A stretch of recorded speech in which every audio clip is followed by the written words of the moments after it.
Hello, and welcome to The Big Show. This is Season 5 of Dim Lights and Stiff Drinks at Dive Bars of Seattle. We're interested in those roadhouses, taverns, and bars and grills with a long history and hopefully a deep backstory. This week, we are at Joe's Bar and Grill on 4th and Jackson. All right, now let's say hi to the crew. This show is a Bob Trombley production. Bob Trombley, how's it going tonight? Hey now. Bob will be your captain this evening. To my left is resident Suds Gourmand, Jeremy. I'm going to do MC Multi-Generation. MC Multi-Generation. Mm-hmm. And to my right, two of my rights, to my first right is resident historian Brad. How's it going tonight, Brad? Hello, everybody. Good to be here. You want to introduce our special guest also? Yeah, two rights. we're here at Joe's Bar and Grill, as Lou indicated, and we're sitting here with the owner, Don. How you doing, Don? Thank you so much for inviting us to come record here tonight, and I'm glad you can join us.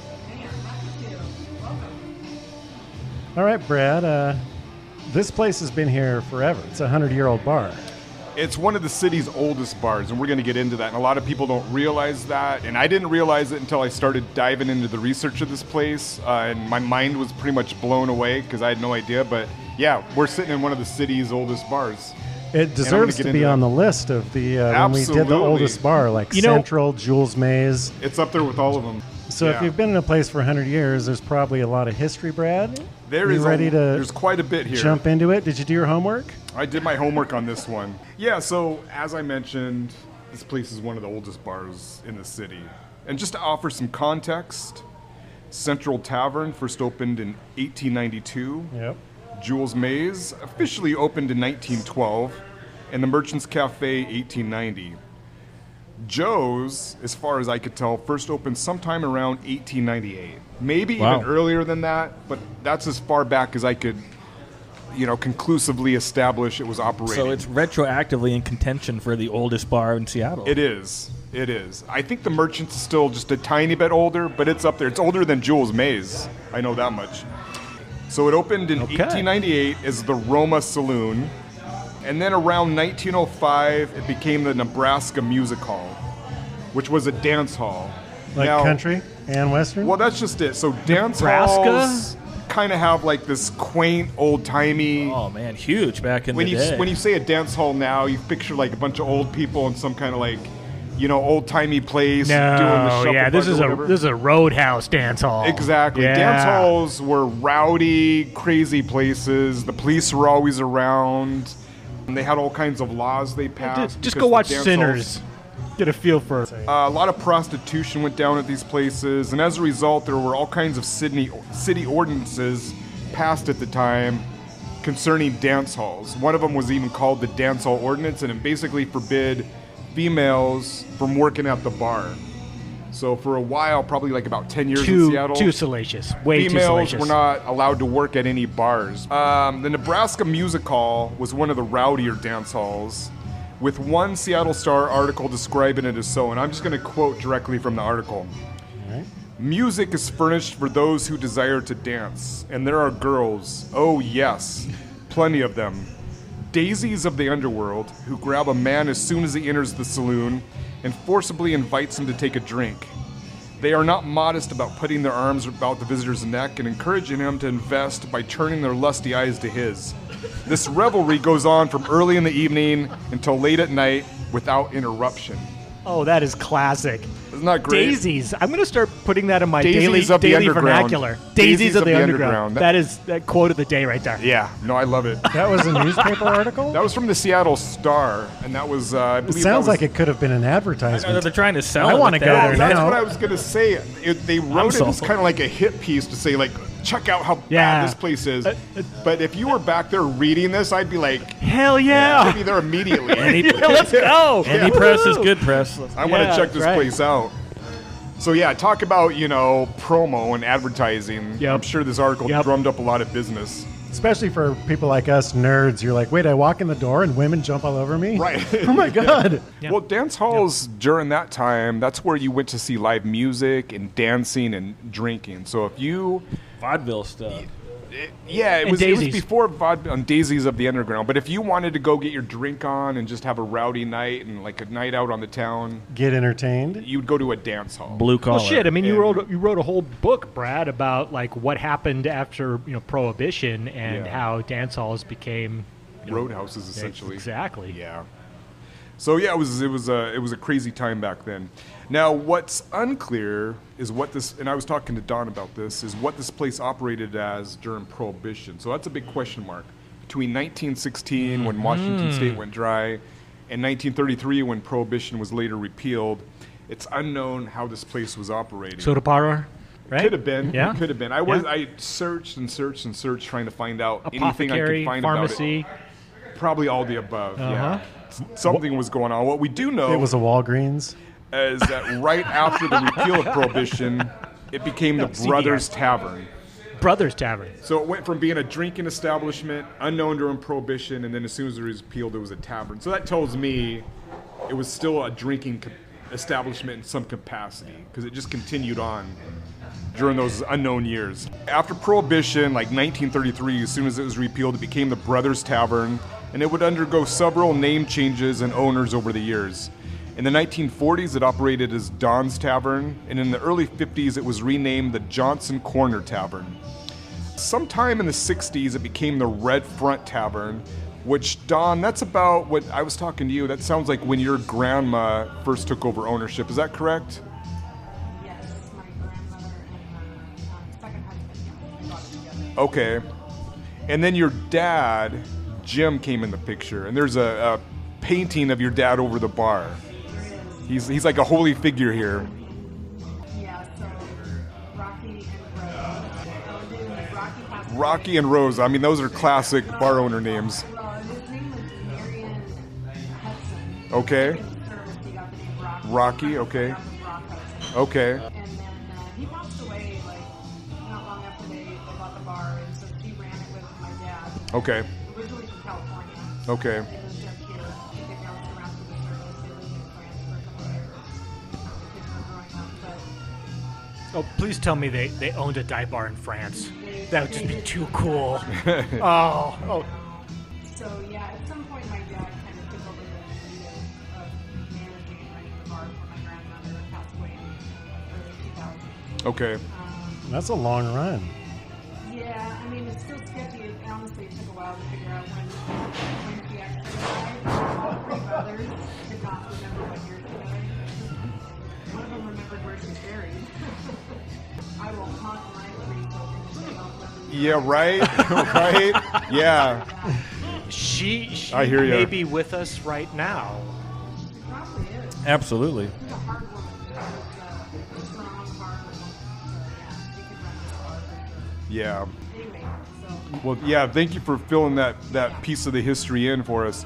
Yeah, so as I mentioned, the current owner, Jim, and he owns it with Don, who's sitting here with us here. So it was the Red Front Tavern, and then sometime in the 90s, Jim was informed, hey, you can't call it a tavern anymore because he had gotten his liquor license.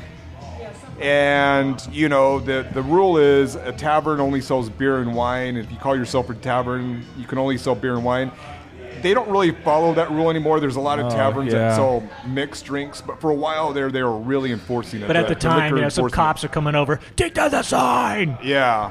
So you couldn't call it a tavern. So at that point, he had to change it, and that's when it became Joe's Joe Bar Bar. and Grill. And according to the popular story, he named it Joe in like tribute to the average Joe. Like any average Joe can come in here and drink. Yeah, Joe's that's Bar cool. and Grill. What a perfect name for this bar. Yeah. But it's funny, Jim, the owner, names it Joe. And, you know, if you've ever wondered that, that's why. Well, Jim's is a good name too. Sure. That would work. Generic. But Joe's, I mean, I can understand where he's coming from. Yeah. It's perfect. Yeah. It's perfect. Right. There's a lot. In Springfield. Yeah. Now, I feel like this season so far, season 5, has been kind of light on the usual police blotter segment. We've had a couple good ones, but not Yeah. as It hasn't been as hard hitting as previous seasons. It's been Uh-oh. pretty Oh, light. you're kind of queuing us up here, Brad. Well, we're going to make up for some lost time here hell tonight. yeah. You're going to bring in the house band Satan's Pilgrims to play the crime music? Yeah, so without any further ado, let's cue the crime music, because this one's a doozy.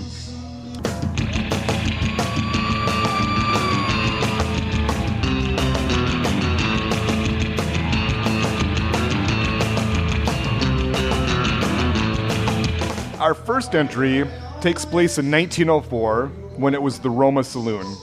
And for this, I'm just going to read the original newspaper article verbatim, okay? May Pollard, a woman of the restricted district, fired 5 shots at John Cunningham, her paramour, yesterday morning at the Roma Saloon. None of the shots took effect, but the woman was arrested. The Pollard woman is said to have been a virtual slave of Cunningham, who was a notorious character. She objected to his tyranny yesterday and turned on him. Whoa. So that was the article. That was like the whole... There's a There we go. lot in There's that. a lot to unpack There's there. a lot. Cunningham's do you fucked think- up. Do you think First it of was all, he was like the pimp? restricted district? Well, that's what they called this area. It had a lot of names. The restricted district, It's pretty the ominous. Vice district, No the red man's light land. district, no man's land. The Get What You Deserve district? is what Yeah. that District story 9. sounds like. Nice. Yeah. That same year, a man by the name of, what was his name, Lewis, Hey. Hey.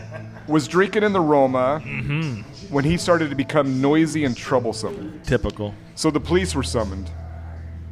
The street patrolman who arrived took Lewis outside and told him in no uncertain terms to knock it off or he'd have to return. So it was basically like, you don't want me to return. Like, go in there, mellow out, Yeah. no more trouble from me, because if I have to return, I have to come back here. It ain't gonna be good for you. it ain't going to be pretty. Instead of heeding the officer's advice, Lewis went back inside and renewed his trouble. Once again, the police were summoned. Rookie mistake. This time, 2 officers showed up. Lewis tried putting up a fight, but as the article described it, both officers took a hand, and by the time they were finished with the belligerent man, he was submissive. So, in other words, they beat the crap out of him. Face down in the asphalt. Yeah, Submissive. yeah. It was, He acquiesced. it was a very poetic way of saying Yeah. they beat the crap out of him. People Lewis don't was. write like that anymore. No, I wish they did. I know, right? Everyone would be reading the newspapers if they wrote like that. Lewis was then taken to the police station, where once again he became unruly. According to the article, Wow, this guy just does not give up. the officers then used more persuasion until he was willing to step inside the cell. Stiff So, right. yeah. I have a feeling like old Lewis woke up with the, Broken ribs. some, yeah, Schnoz across his face. probably didn't wake up A too for happy. effort. Yeah. 1969, the Red Front Tavern. Kind of a similar story. A man pulls a pistol and fires at 2 cops who have come into the bar to question said suspect. He misses, and the 2 cops, quote unquote, subdue him. Firing at a police officer, generally not a good idea. And in Yeah. the 60s, Doesn't they end still good weren't for putting you. up with any nonsense. Yeah, doesn't end up good for you. Now, the article then just jumps ahead. There's a lot of missing, like, it goes from point A to Some point stuff B. happened. Yada, yada, yada. The man sustained a head injury and had to be taken to Harborview Hospital. Oh shit! I mean that. Luckily, got he off, walked off with Yeah, that. he got off Yeah. good, man. Yeah, so That- draw your own you know, conclusions. What was the date on that one? This was in 1969. So yeah, Yeah. 69, 60s and 70s. Summer of love. Cops are pretty soft on crime back then. Yeah. Well, the cops back then, they didn't have like body cameras. No. They carried around a billy club. There wasn't, people capturing this on their phones. And if you mouthed off, Which means he should have had the shit beat out of him, but you got. well, that's how he ended up at Harborview. Yeah, I you think didn't he go did. see the judge. All right, this is a good one here. This is in 2008. A man attended a Jimmy Buffett concert and drank a few too many Mai Tais and Went to decided Margaritaville. it would be a good idea to drive off in an ambulance. So apparently he was stumbling around. Like he stole an Like, ambulance? I think like an ambulance was parked somewhere. Oh, they left the Stole keys an in it, and he was like, "Do-do-do." Yeah. I've done that. You've been there before? Now, it didn't take the police too long to trace the stolen ambulance, as the man drove it here to Joe's bar, and they found him inside the bar The lights were still flashing on the ambulance outside. Of course. Couldn't figure out how to turn it The off. shirt sitting at the bar, having another drink. He wasn't going to wait to yeah. figure out how the Pulling bus up Jimmy system works Buffett in on the, Seattle. Did you ever hear jukebox. about that one, Don? He was Yeah. lit up. Oh my gosh. Yeah. So that must have been an amusing night. If you were a regular here, suddenly an ambulance pulls up. Let me buy this man a Some drink. guy comes stumbling Yeah, out. I think in this a- guy. This Do you guy. guys make Mai Tais here? This guy should win some sort of award. Yeah. Love that guy. Darwin. So that's the story of Joe's over the years. You know, again, my mind's kind of blown. It's one of the oldest places in the city. There's a sign that reads, "You aren't really drunk if you can lie on the floor without holding on." Let's see, and I will just conclude by noting that we have print that been on a at shirt. countless amounts of dive bars for this podcast, but this, in my estimate, is the truest definition of a dive bar in perhaps any of the places we've been at. You got the long history going back, Yeah. the crime blotter, and just Ample the place amounts of- itself. Like, you know, it's like a very kind of inner city dive bar right in the middle of the international district. and big energy too. You can just feel it. Like it's just, it's good energy when you. It's came. good energy when you come in. And So- if you're thinking in your mind that this is like bars on the window and no lights are on, it's a sports bar. The ceilings are huge. Big ass TVs. Yeah. There's actually windows where I can see outside, Yeah, it's which oh, is yeah. clean. a little It's- unusual. It's a- little yeah. unusual. It's a sports bar, but It's a sports bar. With the family But- environment though, open on Christmas and Thanksgiving in the past traditionally. Family environment. Yeah. is it a 365 bar? But that's cool. I think that adds to the total family. It's a real Yeah. homey bar. Yeah. This is not a family play.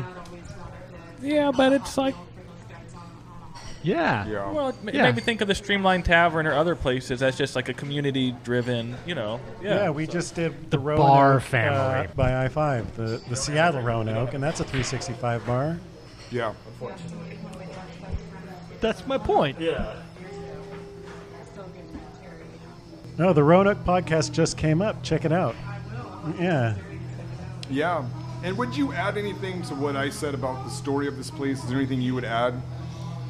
No, I just know it's always been, as much as it's been a dive bar, it's gone through its challenges over the years. Sure. Ooh, what kind of challenges? Landlords. For sure, my dad worked really hard to keep the corner cleaned up and doing parts to make sure that everybody felt safe when they walked in. Before a meeting to the street, we try to keep them safe. God bless Joe's. We try to have good food here, so I mean, Well, staying true to the ethos of the Joe Bar, it's a bar for everybody, right? So like I was saying earlier, off the cast, with the stadiums going on and the light rail and everything, there's just more traffic around here. It's really a lot of this bar. And, Do you get game traffic here? A ton of it? Seahawks Sundays closed Oh at yeah. 1 o'clock game will open at 9, and it's standing room only, and you're trying to get your drinks out as fast as you can. Yeah. Wow. Same thing with the Mariners and Sounders. hopefully they get it next year. Yeah. And you probably had a day where someone calls in sick and you're getting your ass kicked and it happens. Yeah. Joe's, it's like, Yeah. it could be one bartender, it could be 3 bartenders, but we'll get you a drink as fast as we can. Yeah. Yeah. And I got my son, so fourth Yeah. generation, Yeah. Oh, fantastic. that's awesome. Yeah, Don's son's behind the bar tonight, which is super cool. Fourth generation. Fourth generation, and his buddy Billy Adams is our bar manager. He's stepping up and doing great. Awesome. I think the two of them are going to run the shit out of this place. So, Awesome. Right on. as long as we can. Hell yeah. Yep. And you should also start thinking now about World Cup because those are going to be some busy days. Yeah. Yeah, Yeah. brace yourselves. Yeah. With the what? World Cup. World Cup. Oh my gosh, yeah, we've been talking about that for a year. Hell yeah. I'm scared. But Yeah. We'll pull it off. Hell yeah. There's going to be 1 million people in this neighborhood. Yeah. But they need to go back to the COVID time when you can have the outdoor, we're trying to. Oh, that's a good point. Oh, yeah, yeah. outdoor seating and stuff, so. They should open Yeah. up something like that, a city or. You know, What's the deal now? Like, is that you can't do that anymore? Have they put the clamp down on it, or You gotta go through permitting. And Okay. there's a certain amount of feet you can go out. yeah. okay? Feasible Yeah. and to make it a place where people are going to want to stand and drink or sit and drink or, you know. And who's the one that enforces that? Is it the city or is it the Liquor Control Board? I think it's Frank Chop. Frank Chop? Who's Yeah, that? Frank. That's just a name Yeah. I made up. Oh, okay. Former city councilman. Okay. Okay. Interesting. Well, good luck in the months and years ahead, and here's to many, many more years. Yeah. Yeah, absolutely. And I hope you guys embrace it, because I mean that's a badge of honor to be running that long and to have that kind of history behind you. Yeah. I mean, I had no idea until you told me, but Yeah. I'll put a sign up. Yes. Hell yeah, do it. Well, we'll help you get the word out too. Yeah. Yeah. Come on in and say hi to Reese and Billy and Kyle and everybody back there. You're here. And Matt and Elise and Arlene. Yeah, we got a great group. Super cool. Why don't you open up your telephone machine? Another thing they have here is a jukebox. Yup. They So- have a jukebox, and I believe it's on Touch Tunes. So you want to pull it up and tell us what the people Yeah, at Joe's Bar and Grill We're are about listening We're about a. to. Sounds like Bad Company right now. Got some classic rock or something going on. Damn straight. Yeah, that's damn straight. So, just to get listeners up to speed, we're by my math, and you might have to fact check me on this, we're at about a 50% ratio of jukebox festooned dive bars, right? So about half the dive bars we go to have some sort of, jukebox or music type of situation, but not a internet connected like we have here at Joe's. But about half of them or so that we visited have one of these internet connected modern kind of jukeboxes, and I'm looking at it right now. It's mounted on the wall. It's got all sorts of multicolored lights, a full screen. It's internet connected. You can pull up the app on your phone and all that kind of fun stuff. And the nice thing about that is you can peek into the clientele here at Joe's and find out what the hell they've been listening to, right? Because it's all at your fingertips when you pull up the app on the phone here. So let's take a look at some popular tunes at Joe's Bar and Grill, This is right? the top 10 at Joe's right now. Is that So what we're again, getting we to? got Bad Company playing now, which is pretty cool. Bad Company, one of my favorites. We got okay. So songs popular here at Joe's. Ready? So we got Taylor Swift. Nope, sorry. No. What? Teddy Pendergrass. Is that close? Nice. Tevin Campbell. Whoa, Okay. I can- Let's see. Reem, a band I never even heard of here. And this is top 10. Rave and Roses Ultra. Not Okay. familiar with that one. Cameo. Michael Jackson. Yeah. Actually, a lot of old Michael school Jackson. funk bar. Yeah, a lot of Okay. Michael Jackson. Gap Band. Sylvan Esso, some Bee Gees. Okay. Luther Vandross. Okay. And let's Luther, see. Teddy P. What else we got here? A little bit of Cameo. Metallica thrown in there, but also some Barry White. You know, Okay. you bring the date here, and Earth, Wind, and Fire. Luther Vandross, we talked about. Teddy Pendergrass. What else we got? A little bit of Tool, just to keep it. Tool and Teddy Pendergrass. What a combo. Actually, on the Sounds list like here, Jeremy's playlist. on the list, it literally right on the list. Tool, and right after it, Bee Gees. Like hell yeah. Yeah, I very do, eclectic. I do a nice Tool Bee Gees mix at home all the Nice. time. Mark Anthony, Cool and the Gang, Blacktop Mojo, Selena Gomez, Adele. For when you had a few and you're feeling a little, The Sounders down and- crowd. Yeah. wants to get Smattering. some Adele after a loss. some Gorillas, some old school UB40. There we go. Oh, Tupac. Let's- UB40. I've heard that name in a while. Lil Wayne, Alicia Keys. What else we got? Rob Zombie, and bringing it up at the end alphabetically, and on the list, War. Some Nice. old school classic rock. Shout out to This Oakland. is one of the best jukeboxes in town that's being curated properly. Well, Love it. Very eclectic, I'd have to say. Of all the bars that we've been able to tap into on the interwebs, this is probably one of the most eclectic playlists I've Yeah. seen. Right? No standouts in terms of genres or whatever. It's like all across the board. Here's a Every little- man's bar. You got all Music the and jobs. Every man's bar. It's a Joe's bar. God damn it. What's playing right now is Badfinger. If you want it, here, come and get it. And it's a song written by the Beatles. They gave it to them. That's right. They were the first band signed to the Beatles Apple So there- Records. It's a good So point. this is a Paul McCartney tune. Good little bit of classic. Paul McCartney rock, is dead. Classic pop music. Awesome, Jeremy. Thanks for that. That was really cool. Do you want to do go get round 2 and come back and talk Yes. about where we at? Let's talk about And what we're let's drinking. Talk about what's on tap. I definitely want to talk about what's on tap because I think it's actually pretty interesting here at Joe's. But yeah, first Awesome. let's get a little refill. Satan's Pilgrims, take us out and bring us back.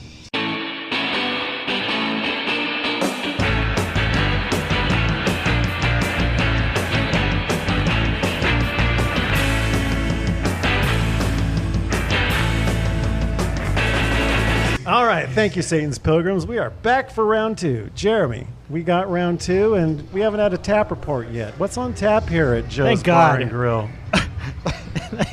Well, you know what? First of all, let's go real quick around what we're drinking. So, well, actually, it's kind of pathetic on the table here. So, I'll MC this here. So, I'm drinking a Bodhisattva, which again, probably I'm getting 20 to 30% of the bars we hit. I'm drinking Pretty Bodhisattva. standard. That's a Pretty that's a standard. modern day Mac and Jack. Is what Georgetown that is. has taken Well, over. Did they come in no and muscle skipping you ahead, guys? Bob. We're going to talk about Mac and Jacks here. So, what are you drinking there, Lou?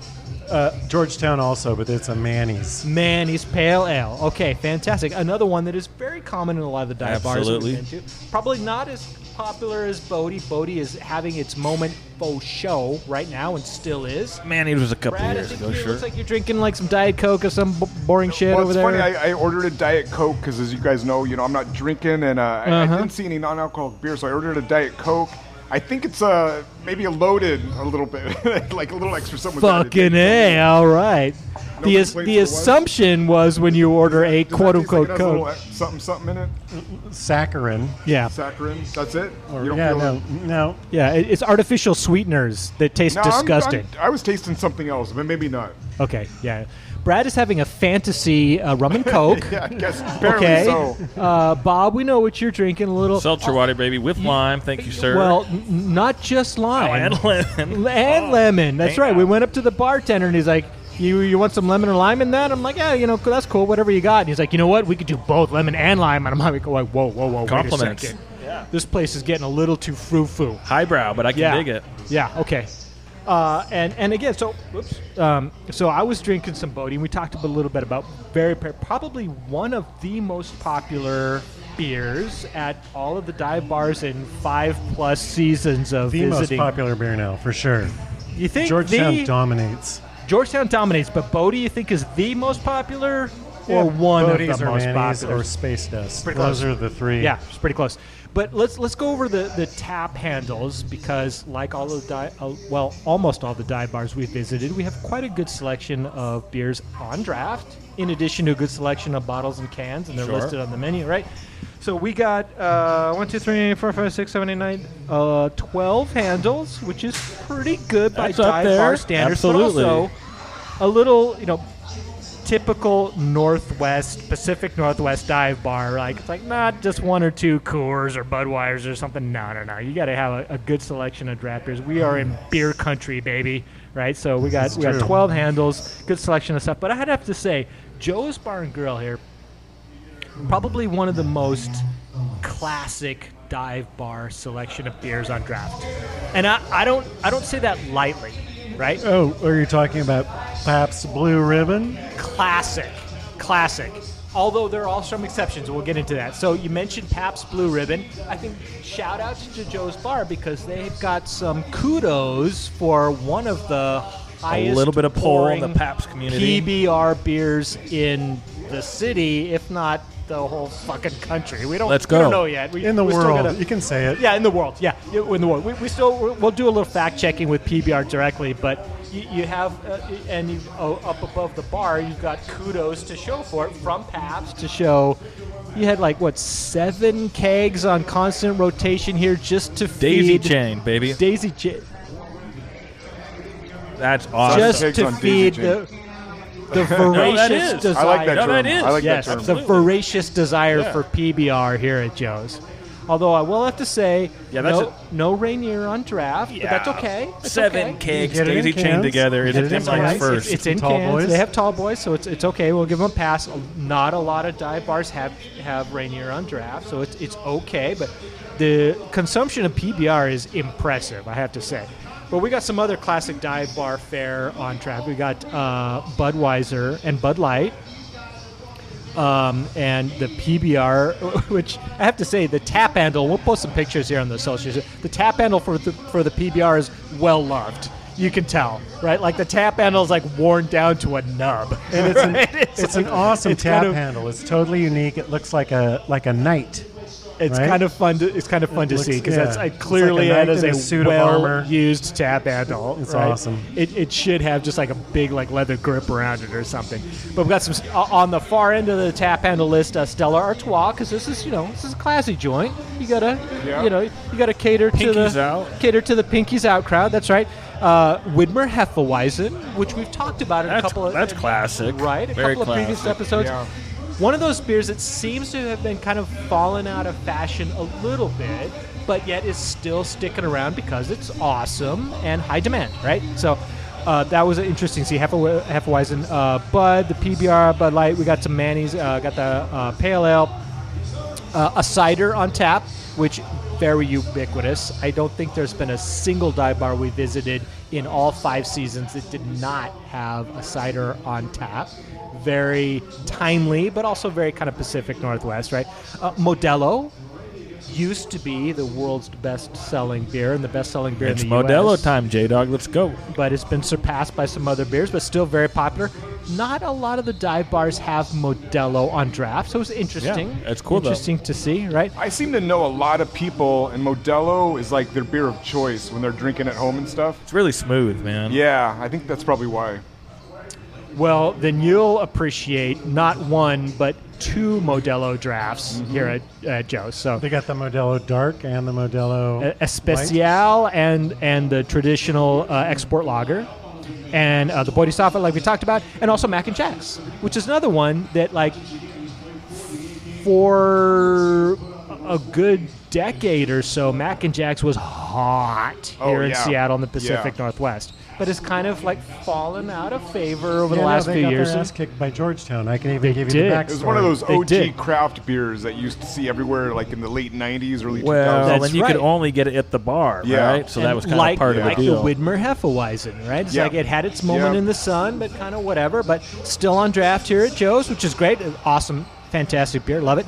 And then filling it out, Space Dust IPA by Elysian, which is another one, not quite in the league of the Bodhisattva or the other Georgetowns, but still very popular beer amongst the Yeah, because the it gets dive you a bars. little extra, get you there a little quicker. 9%, baby. Those 9%. are all like classics that you mentioned. for sure. Like just Yeah, a for very sure. well curated tap. Yeah, for sure. Classics. But nothing like kind of trendy, Yeah. right? This isn't like a hipster trendy Well, this is bar. Joe's it's got Bar and Grill. it's This got isn't- the classic staples on draft. Yeah, Joe has God bless him. 12 taps plus another 7 PBRs on tap. Yeah. That's right. We get where it is. All right. Yeah, thank you that's for a good question. There should be a second or third or maybe even a 4th PBR handle. They go through so much of it. That's awesome. All right. Thank you for the tap report, Jeremy. You guys want to do the? I'm saying, do you want to do the NBA? It sounds like the Lakers game just started. Oh shit! If you can hear it in the background, try to follow us as you follow the basketball game. But let's do where we at. Let's do it. Where are we at? We are in the ID. This is another first for the Dim Lights and Stiff Drinks Is it? Wait, podcast. no. Wait a second. We have to have hit No, a we haven't party. been in the No. ID. This Really? This is the first, our first stop All in right, the all ID. right, listeners. We didn't go. all We right. didn't go to Fort St. George, buddy. Somebody fact checks us out there in the audience because surely we had been to the ID before. No. Absolutely not, dude.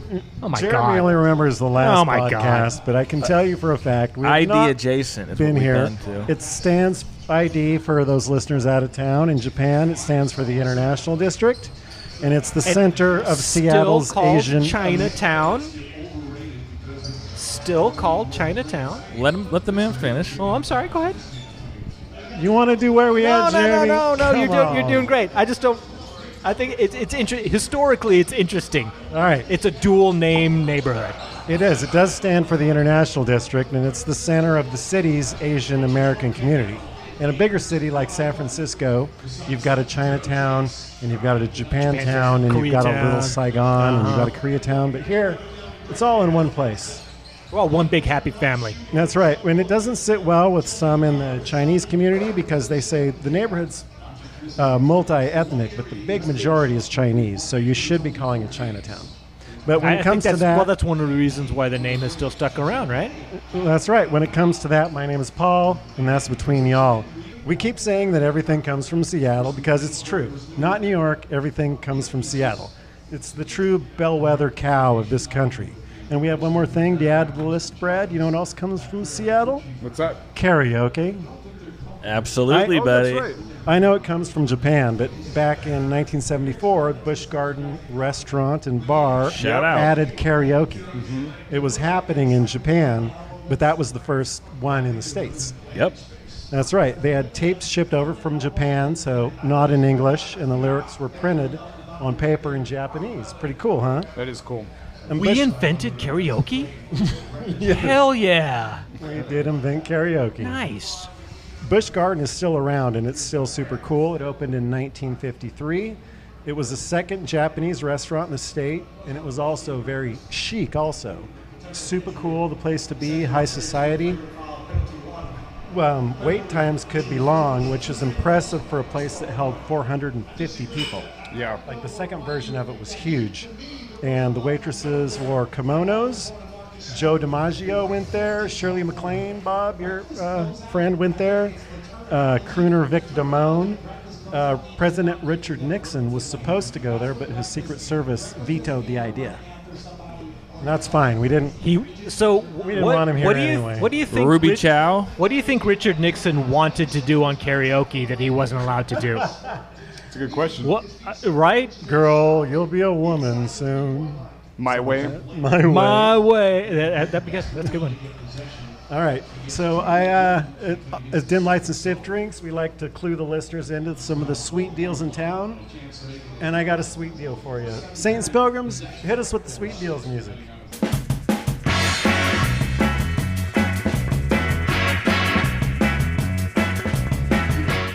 All right. So in this episode, we have a sweet deal, Busch Garden style. In 1953, they offered dinner, which included beef sukiyaki cooked at your table, tempura, cucumber salad, chicken teriyaki, as well as soup, rice, tea, dessert, and the San Francisco invention, the fortune cookie, $4.25. You sure Seattle didn't invent the fortune cookie? I think we probably had it first. Why not? Let's go with it. Let's go with it. Yeah, $4.25. That's a sweet deal, right, Brad? Not bad. All right. The owner found that Americans from non-Japanese backgrounds weren't able to sit comfortably on the floor, so they invented that thing where they do a cutout underneath, so it looks like you're sitting on the floor, but Your feet underneath the table. Feet are under Yeah. the table, Yeah. and you got a tablecloth. It's moved locations a few times, but it's still going strong.